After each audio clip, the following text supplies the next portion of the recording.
Welcome to Season 4 of the Coffee and Geography podcast.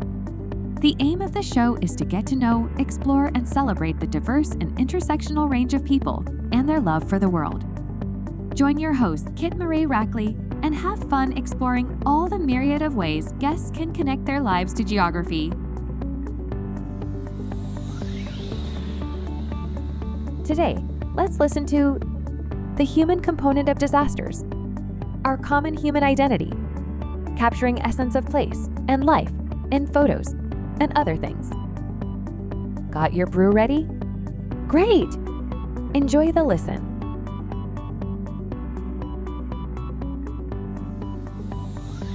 Hello everybody, welcome back to Coffee and Geography, and I'm having the absolute pleasure for the second time now. It's almost like we're becoming friends, but we've got a long way to go yet. I'm joined by Ilan Kelman. Hello, good to see you again. Hello, Kit. How are you doing? And thank you again for everything you're doing and the opportunity to be here. Oh, wonderful. Yeah, it's going really, really well. And folks, what I'll do, I'll put it in the show notes. We might reference something that we've done together already, which is something called the Reteach podcast, which Ilan was very kind to give his time with his book Disaster by Choice. We might have a little bit of a chat about that, but we've covered that ground really, really well with the Reteach podcast. And also, we don't usually do highs and shout outs at the beginning of the podcast, usually do them at the end. But hi to Ellie Barker, to the Curious Geographer, because Ilan, you had the pleasure of her company with her videos, her YouTube video. And hello, Ellie. I mean, you've been doing fantastic work. So exciting how much you support people and, of course, your students. And this is about geography. This is about teaching. So thank you, Ellie, for all the inspiration you give. And it certainly rubs off in the work I see Kit doing. So again, thank you, Kit. I find her very, very inspirational. It's so wonderful that she's a colleague as well. So so folks, in the show notes, I will put the links to both the video that Ilan did with Ellie and the Reteach podcast episode that we did. But we might overlap a little bit. So Ilan Kelman is Professor of Disasters and Health at University College London, and a Professor Second at the University of Agder, Kristiansand, Norway. And we might talk a little bit about Norway then. His overall research interest is linking disasters and health, integrating climate change into both. And the three main areas focusing on is disaster diplomacy and health diplomacy, island sustainability involving safe and healthy communities in isolated locations, and risk education for health and disasters. I'm wondering, Ilan, have you been keeping a lot of attention on COP28? I have, with like a double facepalm, as I do every year. I think the double face palm, or maybe the quadruple face palm, maybe the one to go for. I watch it, and I decided fairly early on in getting involved in these topics that I didn't think that going to these climate change meetings would be particularly productive. So I must admit that I've never been to a COP. I don't have a lot of intention of going to one, although who knows? And the answer is simply because when I got into this field, we are already so many COPs down the road, and they clearly were not being effective. We're thinking that they started in 1995. They haven't actually quite happened every year, but more or less. And this was number 28, which means it's not only some of the students are far younger than the COP process, it's some of the teachers are younger than the COP process. And it's such a distraction. Yes. It's such a circus, it's such an extravaganza. It's so compartmentalized in terms of its mandate and what it's meant to do. And despite the 28 meetings, it hasn't yet achieved its mandate. And what irritates me, well, a lot of things irritate me about COP, but is this whole very, very artificial, at the end of every single one, the artificial pats on the back, smiling photo opportunities. Yes, haven't we done a good job? And like, you're just sitting there, folks like myself and you and a lot of people listening to this podcast going, you are just completely detached from reality, all you folks just there. So what you're saying, Kid, we've done a good job. What you're saying, Kid, is it's not just COP28, but it's number 28 of what a fantastic success we've had, and congratulations. Yes, of course. Oh yeah, and Ed Hawkins don't have any more, doesn't need red anymore for his climate stripes, does he? Oh, And 20, and so but it's yeah. really disheartening to see how Mm, much time, energy, resources, effort is put in. People are so well-meaning, they are so dedicated, and they are really trying to help us all. And we know that the process itself is set up to be so fundamentally flawed, yes. as Yeah. evidenced by the fact that it hasn't succeeded. And, despite the fact, yeah, okay, we are having a bit of a laugh about it, and it's easy to criticize it, which I think we ought to do, but it is very difficult seeing people put a whole year's effort into it every single Yeah. year and then come out of it with, as you say, the artificial backslapping and the lack of success. Yet we Mm, shouldn't be too despondent because, nope. irrespective of COP, there's so much which is going to try and address climate change to stop it happening and work on its impacts. So Yep. it's not saying we're in a good space. Obviously, we're creating major problems for the world. We're changing the climate rapidly and substantively, and there's no doubt about that. But what I would like to see is a lot more emphasis, a lot more headlines, so much more highlighting the successes we have had and what people are doing to actually act, rather than, however well-meaning, doing their sort of world COP tour, coming to Mm. and at the end of every COP and an agreement which really offers little. Yes, absolutely. Well, very well said. And people listen, people, long-term listeners of this podcast, will be nodding their heads listening to you there, Ilan, because there's been plenty of examples of people I've spoken to on this very podcast where they've gone, yes, there are some amazing folks there doing their thing, from on all scales, and very, very importantly, the personal and local scale, which can make huge differences. And it actually, when you were saying that, Ilan, there's two people in particular that was worth mentioning that I've spoken to in the past, and one was Rebecca Nestor, who's a climate psychologist, and she works for Norfolk and Waveney Mind up here in East Anglia.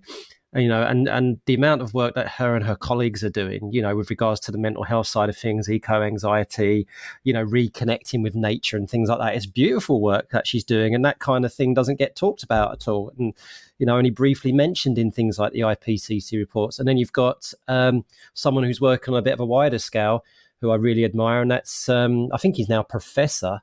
That's Keston Perry, who's actually a political economist, but he works on decolonial efforts in terms of climate reparations and things like that, especially from the Caribbean. And when I interviewed him for the very first time, and he was telling about how climate change really started back in the empire building colonial days, and his work since is just so yes, I totally agree, folks. For all these people we see on the TV, for show and all that kind of stuff, there is thousands of people like you out there, like Ilan, like myself, my guests, who are doing what we need to do. So let's stay positive. So we started on but that was my bad. That was my bad going straight into the topic mentioning cops. So thanks for bringing that on a more positive note towards that, Ilan. Right, before I forget, you have a drink with you, a brew, a coffee, a Oh, tea? I have a glass of water. I tend to drink a lot of water, so when needed, absolutely ready to go with that. Yeah, when we have such heavy hitting topics, perhaps just like keeping your palate moist is probably the best thing, to be honest. Unlike me, who gets jittered up on caffeine all the time. Awesome. So you're down there in London, so University College London, but you've mentioned Norway, obviously, and I know that you're very well travelled, because one thing I do want you to talk about a little bit as well is the kind of the kind of photographs you take when you go on your travels. So hold that thought for a second, because you might want to segue into it. But the question I always ask people, Ian, is when it comes to their identity, is kind of how has geography and your lived experiences of the places you've been to, how have they formed Ilan Kelman of today? So, as you know, I have some influences of being in America for a bit. So, and I'm originally come from Essex. I've got Cockney parents, all that kind of stuff, and it's all formed my identity today. But what about yourself? So, if you could like pin yourself geographically with your identity, what would that look like? What would the makeup be? I'm really intrigued, because you've been to a lot of places. Well, I think that the standard response from people like us who have the privilege to really be trying to do better for the world and Yes. for humans is that our geographical identity as a planet. The Yep. usual citizen of the world, citizen of planet Earth. And the travels have just been a privilege. It's about learning, it's about exchanging, it's about seeing and observing, and also having people point out different perspectives, because just looking gives only one aspect of it, one dimension. Talking to people, listening to what they say, observing their reactions, having them describe myself also opens minds. It opens pathways, it opens directions. And so that's where I very much say that, yeah, my identity is really sort of the fundamental basis of our species, being human, and recognizing that it is a wonderful, wonderful world out there. So many just amazing people with all their diversity, all their Yes. variety, all their perspectives.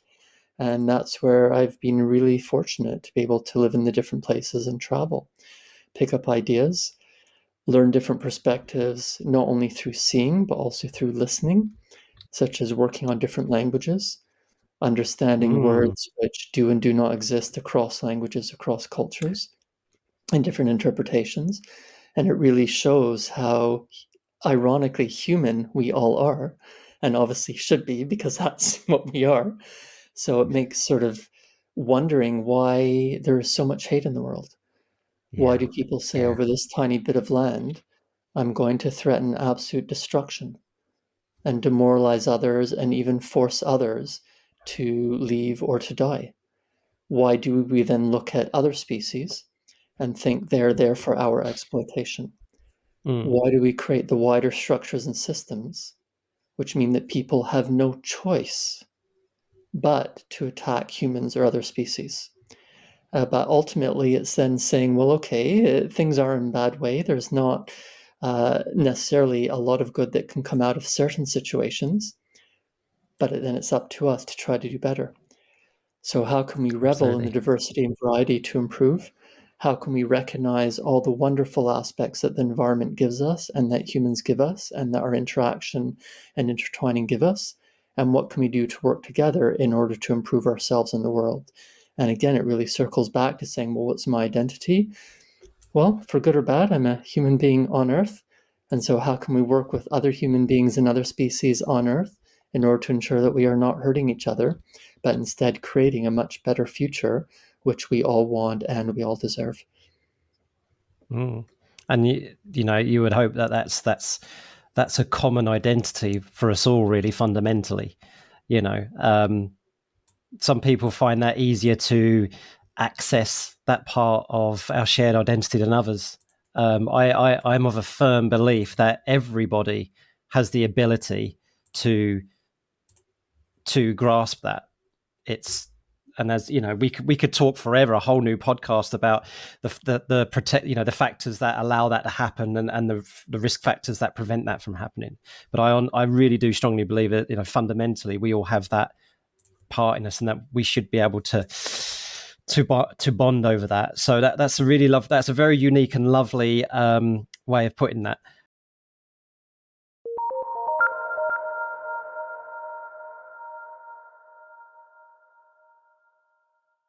Are you a business or organization passionate about ethical practices, products, and systems? Is being sustainable, inclusive, and equitable core to your values? And do you want to spread the word amongst listeners who share these ideals?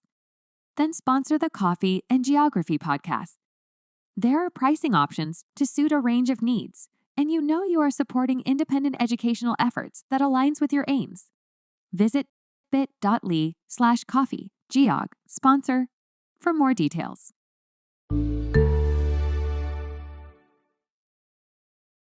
I'm gonna, with regards to your travels and your photography, in particular, folks, I'll put the link into Ilan's website with all these very interesting photographs that I'll put there.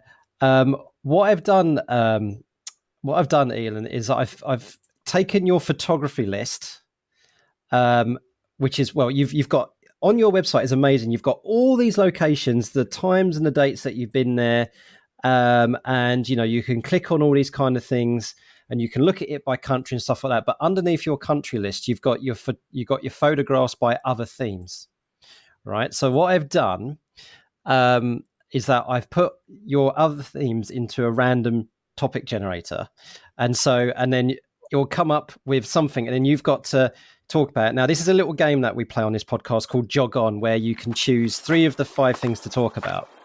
So you say jog on if you want to talk about it more, or take a hike if you want to skip it. But you can only use your skip twice. So I'm going to stick this through a random generator. I am ready to go. This sounds exciting. Which also entails me remembering all the photos and themes which I've posted on the website. Right, I actually have a spinner sound effect. So let's give this a play while I press the... Right, so we got here, candles is the first one, Ilan. So jog on. You want to jog on about candles, right? Yes. Talk to us about candles. And if you can remember any photographs you took with candles, that would be amazing. There's always multiple levels, and obviously the candles are very artistic. Flames are fascinating to watch, preferably when they are under control rather than actually being an out of control fire. Yes. And we use candles for ceremonies, for light, to indicate different aspects like shadows and spaces, and often simply for aesthetic purposes. So the artistry within different type of candles, and more to the point, their flames, is just something which really appeals in terms of working with lighting, working with shadow, working with movement, working with stilling rapid movement in order to generate this artistry. More to the core or the scientific aspect of my work, when we're talking about being prepared for emergencies, one of the items on a list has to be some form of light. My preference is actually a wind-up torch or battery-operated torch, because not everyone has the ability to wind up. And certainly if someone goes for battery-operated torch, have plenty of spare batteries. But often people will say candles. And yeah, they actually work very well, as long as obviously someone has matches or some form of lighting, or some form of way to light the candle. And interestingly, one of the UK ministers recently said that people need to be far more prepared in their own household and mention candles. So it's always this balance, because yeah, they are definitely on that list of items for an emergency kit. They are a fire hazard, and there are alternatives like the wind-up or battery-operated torch. So it's sort of that balance of thinking we have this everyday object, which used to be absolutely essential. That's what people would use for lighting when we didn't have electricity. They're now used in many different ways today, but they are also a practical item. When we think about different religions or different households, some people actually just enjoy them. They turn off the lights, light some tea candles, and that creates ambiance. We In do a that here. restaurant, we see them frequently, and several of my photos are actually from wonderful candles in restaurants. So yeah, they're part of our everyday society, used for many purposes, used to be essential, but they do have a very practical purpose, which people need to think about whether they want to use them as an emergency kit or look for non-fire prone alternatives. Amazing. I was actually gonna you stole my thunder there, because I was actually going to go into talking about emergency kits and stuff like that, because one of the classic things, and all the geography teachers listening and students will know, oh, you remember that lesson we had to like prepare an emergency kit, like from in case there's something happens, and I remember quite often actually like the debate around, should you really have a candle in there or not? What if there's a gas leak or something like that? So and I know I'm now coming into your realm because of your book Disaster by Choice, where you say disasters are human made, they're not natural, and things like that. Yeah, and lighting a candle where there's gas leaks around is a human disaster, that's for sure. So that was fascinating that you mentioned that. I'm going to spin the wheel again and see what comes up this time. Oh, okay, it's interesting. Tale of Toronto. Okay, I'm happy to jog on with that. Absolutely. All right, go for it. Oh, okay. So who? Now you've worked it out. You've looked at the photos. So Kit, do you want to describe what you see? What, who, why, where is Tale of Toronto? Okay, this is, my heart has just really, it's, Taya is a dog, an absolute gorgeous dog. I mean, are they a mutt? So yeah, it must be a mutt, a crossbreed between two. Looks like a bit Alsatian in there, So maybe. yes, Taya is a dog and one of my parents' dogs. The geographical aspect comes in being in Toronto because that's where my parents are, and that's where Taya ended up having Oh, that life. And we don't quite know the combination of breeds which she was, so a complete mutt. My parents did do a DNA test, the doggy DNA test, and it came ooh. back with sort of just a bizarre combination, which some of it was absolutely clear within her behavior and her appearance, and some of it, really? So she was very athletic, as you can see some from the photos. Loved Yes. going after frisbees, loved going after balls, was an incredible runner. And because of our expectation that there was some border collie in there, the Mm. usual is if you're tired going out on a walk, but your dog, your border collie or border collie cross still needs exercise, just get two people, stand 100 meters apart, and she'll run back and forth forever. And that's absolutely what This she is did. true. This is so true. Yeah. Oh, folks, when I made that big R, is because of the last picture is Taya in a Halloween costume in 2012. That's just so cute. Oh, a little bat on the head. Oh, yeah. So, but I can. But Kit, Oh, that means that you recognized her underneath that Halloween costume. oh yeah. Well, it's Oh, because I've seen that face myself when I've because I used to have dogs as well. We had two dogs, one after the other. Our first dog was a purebred German Shepherd, who was not just our family pet, but was also my dad's police dog as well. okay. Um, and he was beloved by my dad. Did quite a heroic figure in Essex Police, where he was a star of a comic. So one of my dad's colleagues was also a graphic artist. I did like one-page A3 size comic strips of Terry and his dog Ben, which was hilarious. They were absolutely hilarious. But also Ben and some other dogs were combined into a novel called Triton, which was like an amateur novel about service dogs, and that was really really fun. So, and then when Ben passed away, he had to put him down. I think he was 14. He Hmm. lived a really good life, and that's for a service purebred. That's actually really really good. And he had taken bullets and knives from my dad and everything. But my dad was devastated when he had to be put down because his back legs just you couldn't support him anymore. Oh, that's And awful. and for Ben, that's effectively the end of his life because of what the life he's led. And then we had a second, and then my dad, we got a second German Shepherd who didn't take to being trained very well by my dad. So we became more like that. And actually, Taya reminds me very, very much of our second dog. He wasn't a pure Alsatian or German Shepherd. I think he had some muttness in there, but because he looked more like Taya than a pure German Shepherd. So yeah, so when I saw these pictures of your parents' old dog, that definitely brought back memories to our second dog anyway. So, And and Kit, what was that's the why name of your second dog? Ben as well, actually, Oh, because my dad was, you can imagine the emotional attachment yeah. that my parents and my family had to our first dog. And you can imagine that my dad was trying to recapture that in our second dog. But of course, dogs have got their own personalities, their own character and whatnot. So he was a completely different dog, but he ended up being quote unquote my dog. I was in my mid-teens. I was the one who would take him out for walks and go play with him and stuff like that. And he was absolutely lovely dog. Yeah. Oh, I could spend all day looking at these pictures. Anything on your website about a photo essay of Ben 1 from Essex or Ben 2 from Essex? Oh, we're gonna have to. Yeah, we'll have to organise that. So, okay, I'll see if I can do it. No, Ian's put me on the spot now. Oh, okay, there are three fantastic pictures I will try and find.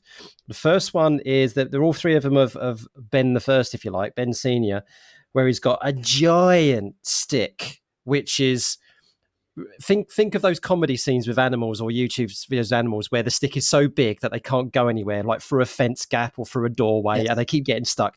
This thing was huge, and he's standing there with this great big stick. This is wider than a window, and then you've got another one with me in a onesie.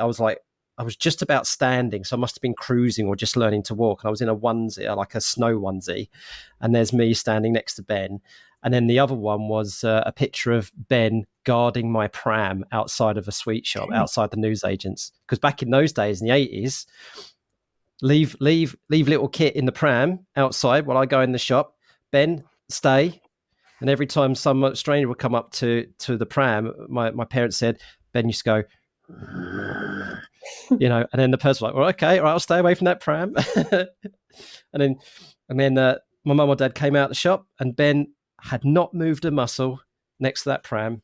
He was very well trained, very well disciplined. But as soon as my dad took his uniform off, he was a lovely, fun-loving dog. But as soon as my dad put the uniform on, it was like a straight to attention, It was ready to go to work. Absolutely. Dogs know that. And Taya loves sticks too. But interesting, speaking of geography, here's a Taya geography story. Oh, go for it.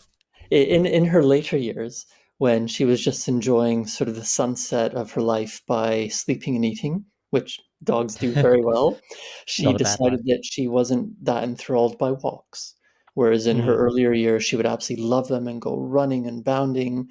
So when I would take her out, she would drag. And she wouldn't want to go out. It was almost as if she couldn't walk, as you're saying, Ben's hind legs started going. As soon as I would turn around to go back to my parents' house, she would be out in front, pulling me with amazing strength. And I experimented. I tried different routes. I tried turning 90 degrees or 180 degrees. She always knew when we were heading back to my parents' house, when we were heading back home. And so if I was trying to fool her, but she knew we were getting farther away, she would be dragging and would pretend not to be able to walk. As no matter what direction, as soon as I was heading back, she'd be out in front, all four legs going, dragging me. Geographical awareness in dogs. I swear they have a sixth sense. So with our second dog, what happens that when my mum was at work and I'd come home from school early, we was old enough to go home by ourselves, raid the larder, get ourselves something to eat while waiting for mum or dad to get home, whatever. But at a certain time of the day, Ben Junior, we call him, would go to the door and just sit there.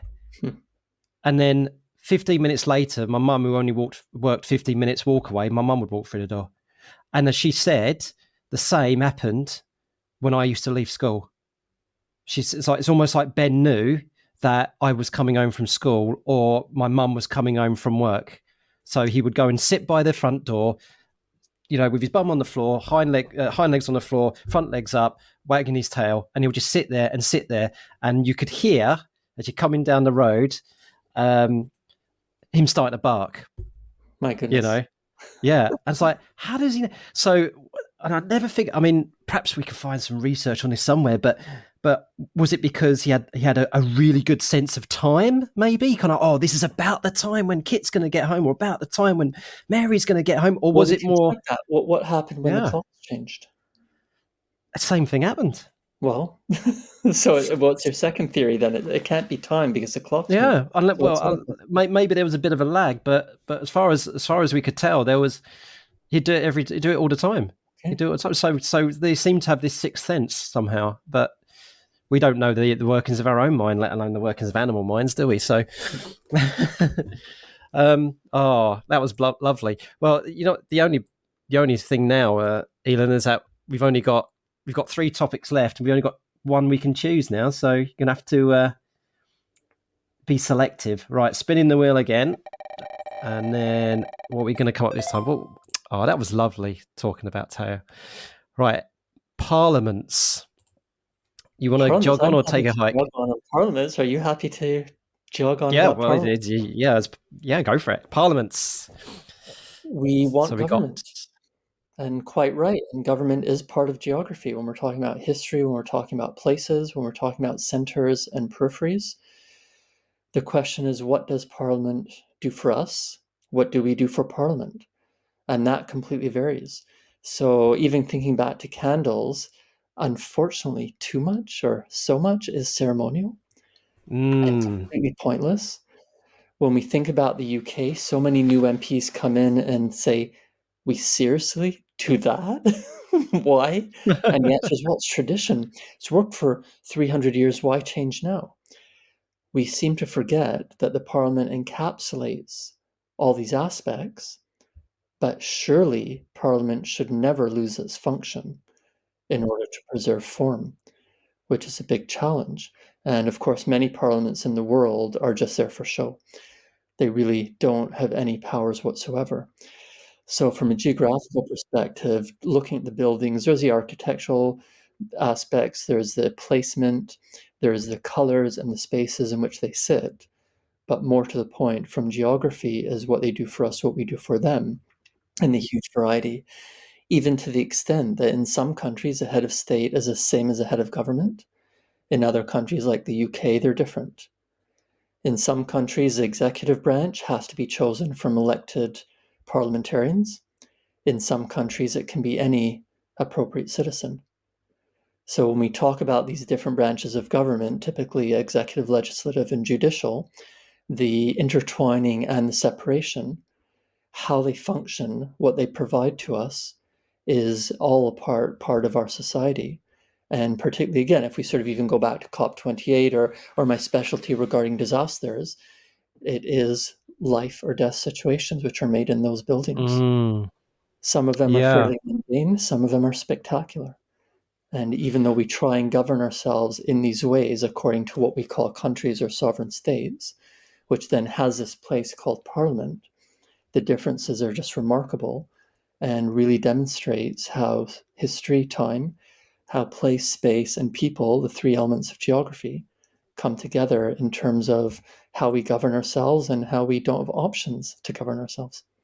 Yeah. And that actually reminds me of was it a couple of months ago when the Australian Parliament decided not to recognise Aboriginal sovereignty basically within and give them a voice within Parliament, which, I mean, I'll have to relook about the story, but there was something which I couldn't, the referendum, that was right. It was a referendum, wasn't it? And I just couldn't quite grasp, why, it was going back to what we were saying a bit earlier about how I strongly believe we all have universal values and commonality and things like that. But so for my brain and my world, it just does not compute why that referendum would fail. People had all sorts of reasons for voting against. Some of them said it didn't go too far. Yeah. And they wanted much more. What it seems is the majority of people who were against simply didn't want it to happen. And that comes from all sorts of motivations. Part of it is changing a governance structure, which can lead to drawbacks or unintended consequences. Part of it is pure racism. Part of it is just saying, I actually don't like the people who are proposing the referendum, and I'm going to vote against it in order to spite them. Yes. Yep. Yes. But it's tough, and many countries have had perhaps what we would consider, or certainly you and I definitely consider, appropriate steps forward, including everyone within a country, which of course we all should be included within our country, but it doesn't often happen. But then when we do look at the details and the legalities, there can be significant challenges. And when Canada repatriated its constitution from the UK, which was formally signed in the early 1980s, I think it was 1982, Quebec had a separatist government. And so Quebec was the one province that declined to be involved in this process, which meant that the Canadian Constitution did not formally include Quebec. One prime minister from Quebec then started a process called the Meech Lake Accord after it was signed, in which would bring Quebec into the Constitution. It had to go to a referendum with certain levels of voter support in order to pass, and it failed catastrophically. And part of that, again, it was the same issue in terms of it, some people saying it doesn't go far enough, some people objecting to the process, some people objecting to the leaders, some just saying, well, Canada should be one country, Canada should be one language, one culture, and therefore don't want the others in. And it's all this whole combination. But a lot of that was also complete lack of faith, complete lack of trust in the leader pushing the treaty or the accord. And in a sense, it's tough and it's frustrating, but it's understandable when I'm certainly not a lawyer, and I do read a lot of legal documents, and maybe I think I understand them, but whether I do, or not is open to question. And then how are the courts going to interpret? How do the meaning of words change and interpretations? And so some people said, we want Quebec part of Canada. We want Quebec within the Constitution fully, but I just do not trust what these particular leaders have done. And that is, a sad commentary on our governance, but it is fully understandable. Yeah. And then, so I guess circling back to what we said at the start about remaining positive and always having hope, is that we can always treat these moments in history, if you like, towards progression or whatever, as not, well, they're of course they're setbacks, but they are stepping stones. They are important stepping stones for lessons to be learned about. Or that stepping stone was a bit too slippery, maybe we should try a different route. Or no, we had the right stepping stone, we just weren't trying to get onto it, in an effective way. So that's the kind of way I like to approach when I do climate change education anyway, is that, yes, I can say that COP28 was an abstract failure, but the stepping stone that I'm hanging on to with things like that is, I was heartened by some of the officials who are like, this is just not acceptable, and calling it out and saying, we are not happy the fact that, for example, the words phasing out fossil fuels is not in there. So yes. They were, and I take heart from that kind of thing. And of course, as we already discussed about the things that happen from a bottom up, from a grassroots level up, always gives me hope and stuff like that. And that is something that, because I always get a question when I do my talks, my presentations and my performances, they say, Kit, how can you remain positive? How can you remain hopeful? Because you see the science, you see the data coming in year on year, month on month, which seems things are getting worse and worse and not getting better. We're not making progress. That the curve down to safe climate change is getting steeper and steeper and steeper because we're not starting yet. How can you stay hopeful? And I say, well, you look at what is being done, the positives, the fact that there are plenty of people out there who are never ever going to give up the fight. And then even the science says that when we do get really when we do get a scruff of the neck of this thing, we're always going to have the potential of getting to a stable climate where we can start rebuilding, our society, reaching a new norm, becoming adaptable, and then we can work on those inequalities. So there's always something to play for. We might miss one boat, we might fall over one hurdle, but we can get up again and get back to that finish line. So, and that's the only way. That's how I keep going, Ilan. And this process about Quebec in or out of the Canadian Constitution is fascinating in that regard, because there have been the different efforts, and it was about provincial parliaments supporting it, and then referenda in order to see how to do it the best. One of the efforts failed because there was an Indigenous parliamentarian who felt that the agreement reached did not adequately account for Indigenous rights. So it's all these balances, and people actually standing up for themselves and saying exactly as you're aiming for, well, how do we do better? How do we come together? Sometimes it means a good effort and a well-meaning effort, like the COP process, for example, maybe it should not succeed in the way expected. Yes, because if there is an agreement which ticks the boxes, it may not be the agreement that we need, not just for human-caused climate change, but for wider sustainability. Maybe it's not the agreement that we need, not only to bring Quebec into the Canadian Constitution, but as with Australia, ensuring that Indigenous peoples across Canada are fully integrated into society. And some people will say, hold out for everything, don't compromise. Others will say it's incremental, step by step. Yep. Another example is use the phrase going for a stable climate, but we've never had a stable climate. And so what we want is actually a climate in which is varying naturally, where we're not changing it as much as we are doing. In order to accept that we are part of the planet, we need to live with it. And therefore it's living with nature. And that includes weather variability, climate variability, but ensuring that when these changes do happen naturally, they don't adversely affect us, but we're able to adjust, we're able to survive and deal with it. Absolutely. And more than survive, thrive. Yep. Yeah, and that's a really good point that you make. So when I do these public engagements, for simplicity, I condense it to a stable climate. But of course, what I mean by that is a stable climate on a human timescale, because climate is not stable and it shouldn't be stable. With regards to on a bigger time scale, thousands to tens to hundreds of thousands of years, it should be naturally varying. So you've made an excellent point there.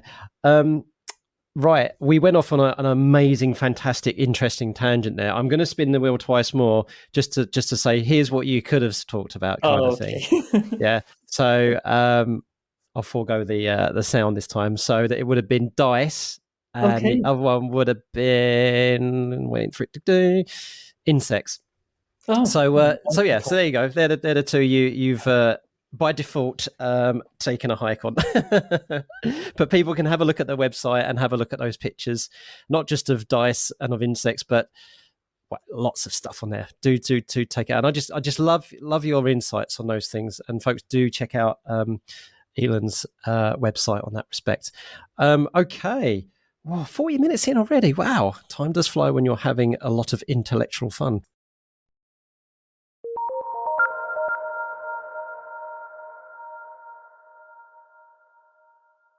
Hey, educators!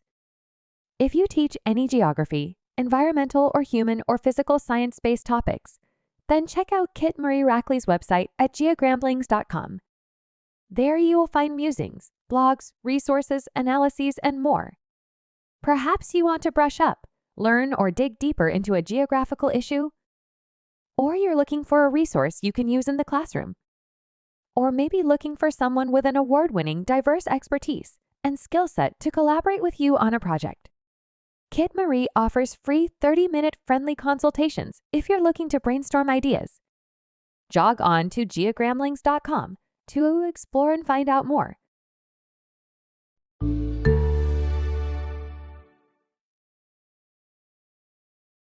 So, what should we think about next? Yeah, okay. Let's cover your work slightly. Then we've kind of talked about bits and bobs, kind of like by proxy and at a tangent as well.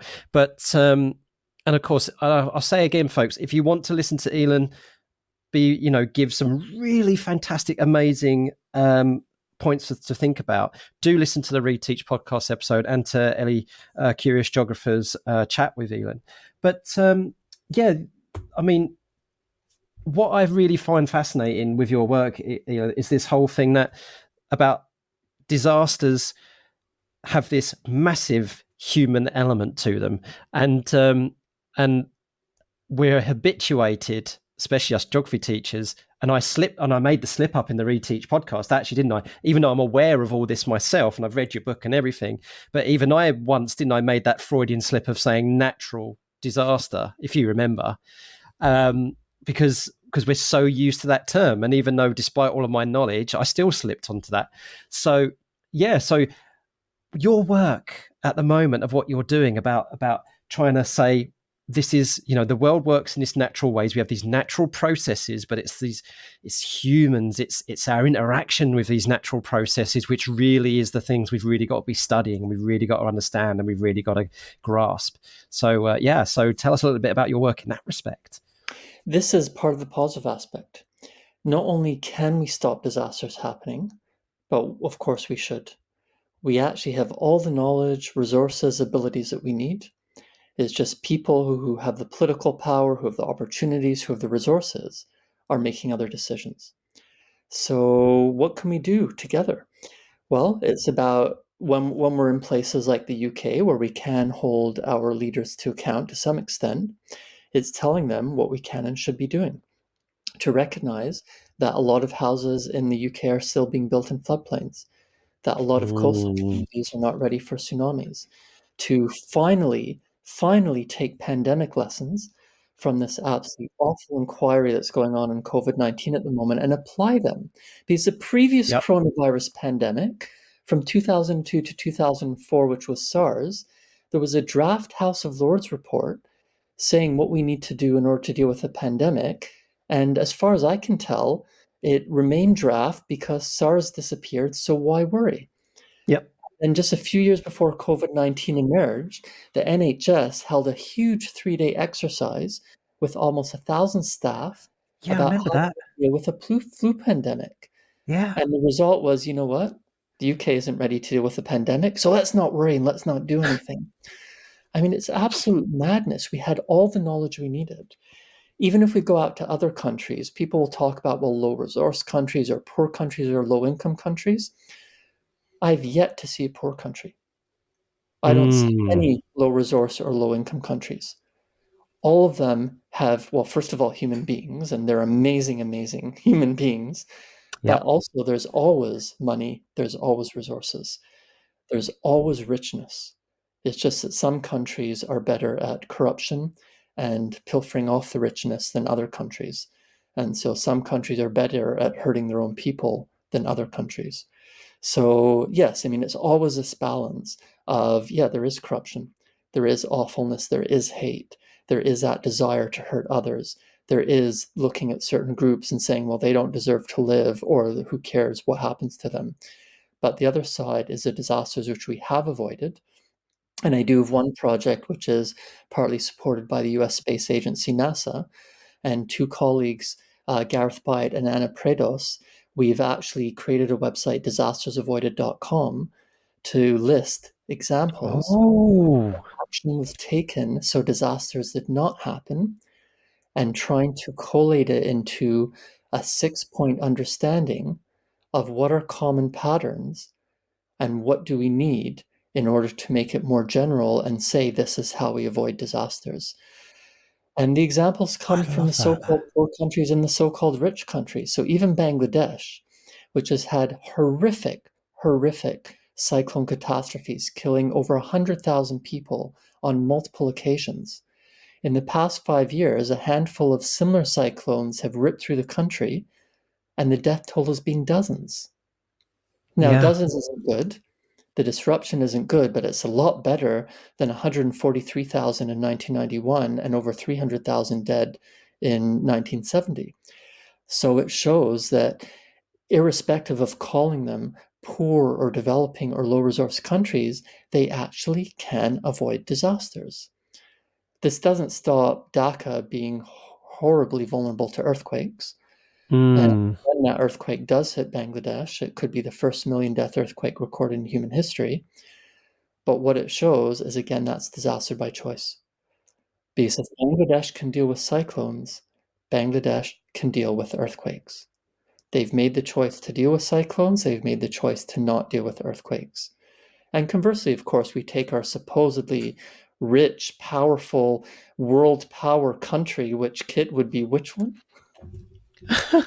Well, depends on what metric you're going on, but I suppose, but Exactly. things like the United States would be obviously The, on the top of people's minds.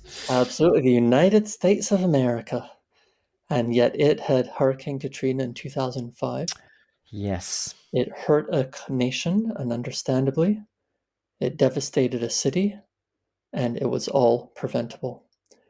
From the fact that Hurricane Betsy, Hurricane Camille went through in the 1960s, so they knew that they were in a hurricane zone.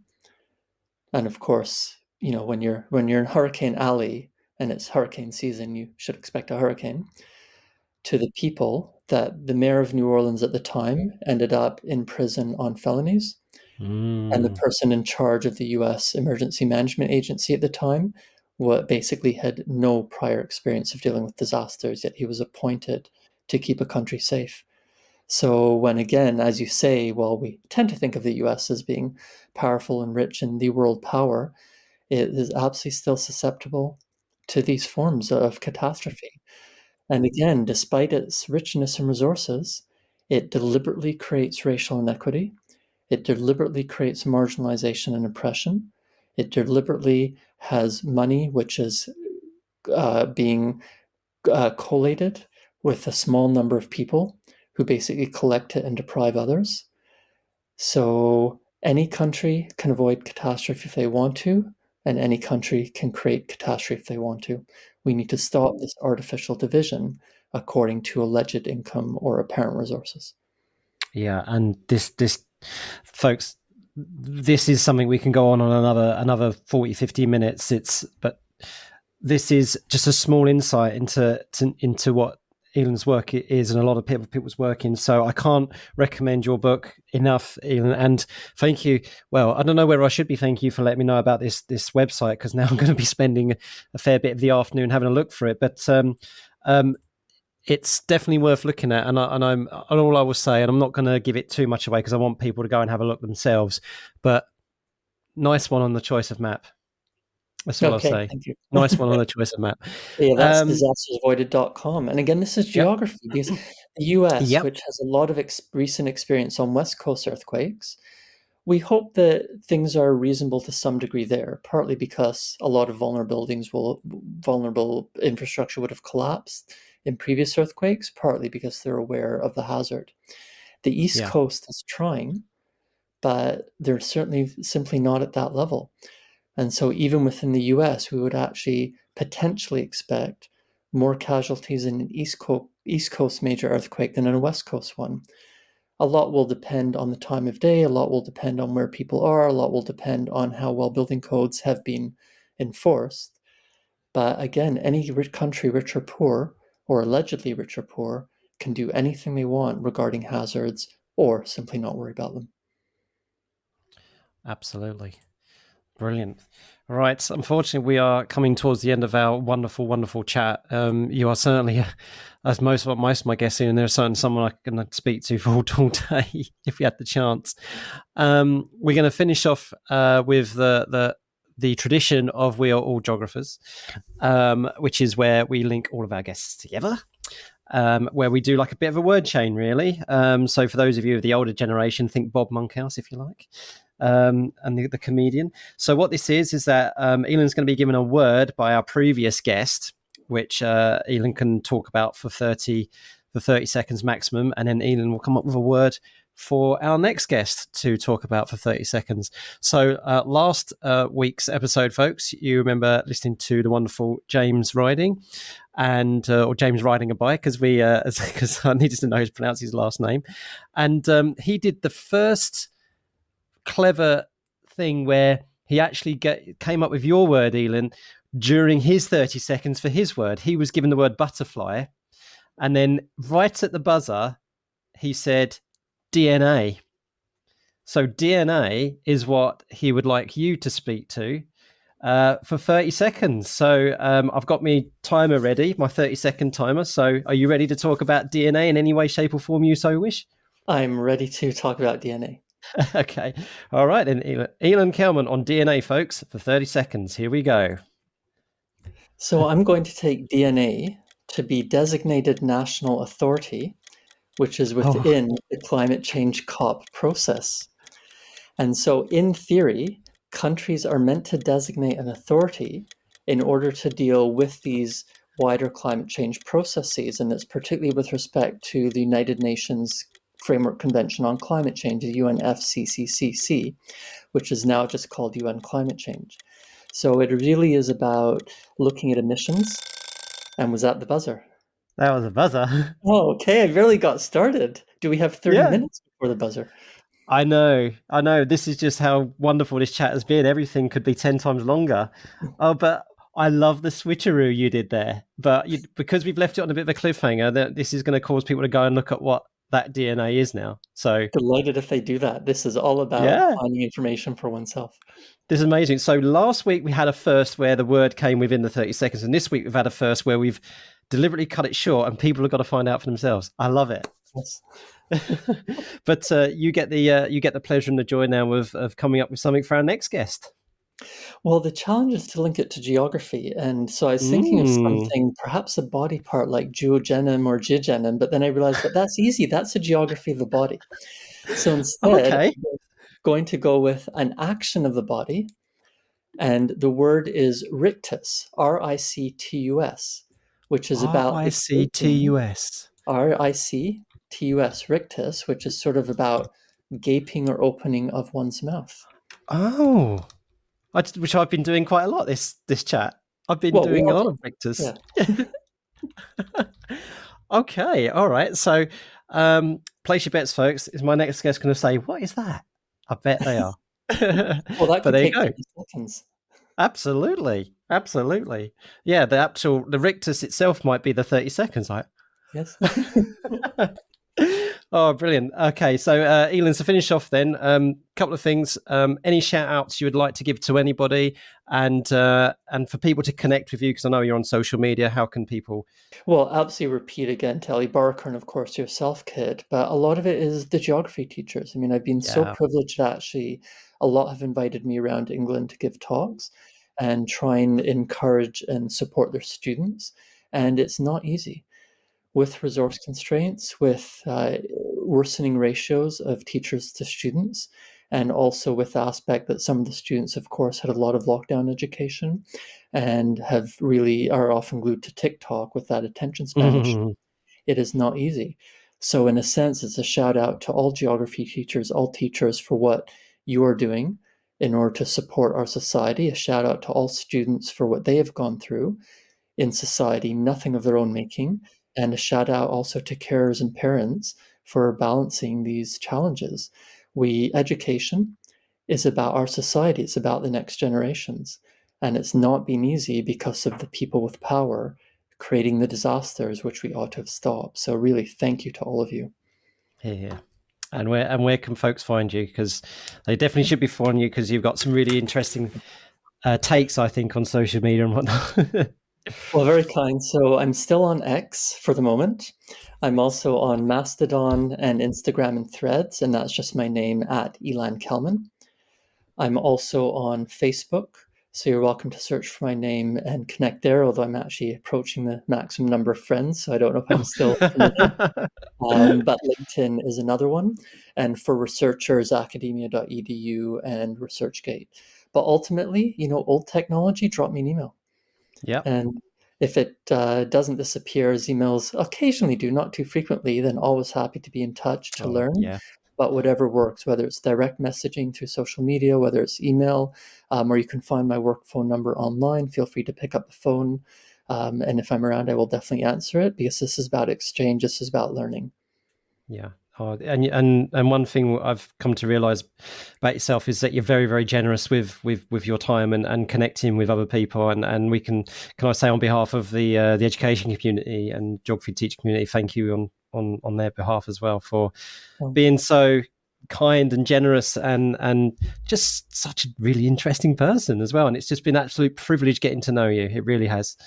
Very kind. And definitely, as you sort of said earlier, if you go to my website, ilankelman.org, and look at the photos and the themes, yes, let me know if there's a particular theme or challenge you think I might have photos with, which I should add. There's everyone's challenge. Give me a theme for photography. Right, folks, do it. So tag in Ilan or message us here at Coffee and Geography, and then we'll get you to have a special coffee geography photography challenge for you. Get it up there on your website. That's amazing. Oh, brilliant. Oh, thank you so much for your time, and it's been wonderful spending the afternoon with you. And thanks to you, Kit.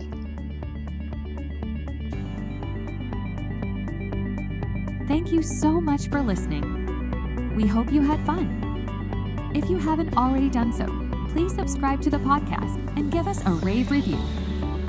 Make sure you share and rate each episode, as every time you do this, it helps more people find us and continues the conversation. If you fancy being a guest or have any feedback, follow us on Twitter at coffeegeogpod and send us a DM. Or you can email us at coffeegeogpod@geogramlings.com. Until next time, keep jogging.